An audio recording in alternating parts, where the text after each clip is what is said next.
আসসালামু আলাইকুম সবাইকে, কেমন আছেন সবাই? আজকে চলে আসলাম নতুন আরেকটি ভিডিও নিয়ে।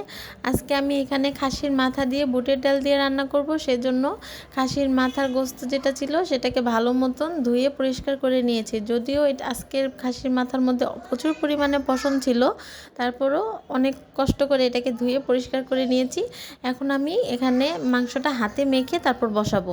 সেজন্য আমি এখানে মাংস ধুয়ে তার মধ্যে আমি সব মশলাগুলো দিয়ে দিচ্ছি। এখানে আমি হলুদের গুঁড়া, মরিচের গুঁড়া, ধনিয়ার গুঁড়া, লবণ, আদা রসুন বাটা, তারপরে মাংসের মশলা, গরম মশলার গুঁড়া সব কিছু দিয়ে ভালো মতন এটাকে হাতে মাখবো।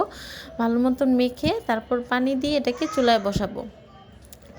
আর খাসির মাথার গোস্ত যেহেতু একটু নরম হতে হবে, সেজন্য পানিটা ভালো মতন দিয়ে এটা বসাবো একবারেই। এটা যখন নাকি তেল ছেড়ে দিবে তখন এর মধ্যে আমি বুটের ডালটা মিক্স করব।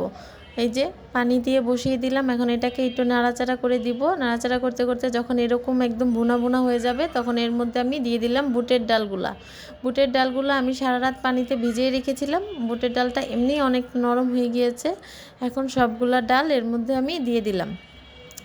সবগুলা ডাল দেওয়ার পরে এটাকে ভালো মতন গোশের সাথে মিশিয়ে কষিয়ে নেব। বুটের ডালটা দেওয়াতে এটা থেকে একটা অনেক সুন্দর ফ্লেভার আসছে। এটাকে ভালো মতন কষানোর পরে আমি এখানে পরিমাণ মতো পানি দিয়ে দিব।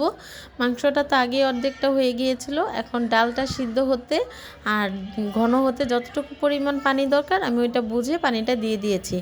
এই তো কী সুন্দর এখন হয়ে যাচ্ছে। এখন এর মধ্যে আমি দিয়ে দিলাম হচ্ছে ভাজা জিরার গুঁড়া এরকম এবং ভাজা গরম মশলার গুঁড়া।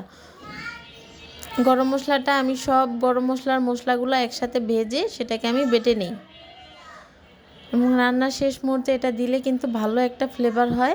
আমার রান্না প্রায় হয়েই এসেছে। এই তো আমার খাসির মাথা দিয়ে বুটের ডাল রান্না হয়ে গিয়েছে। এই ডালটা রুটি, পরোটা, ভাত যে কোনো কিছুর সাথে খেতেই কিন্তু বেশ ভালো লাগে।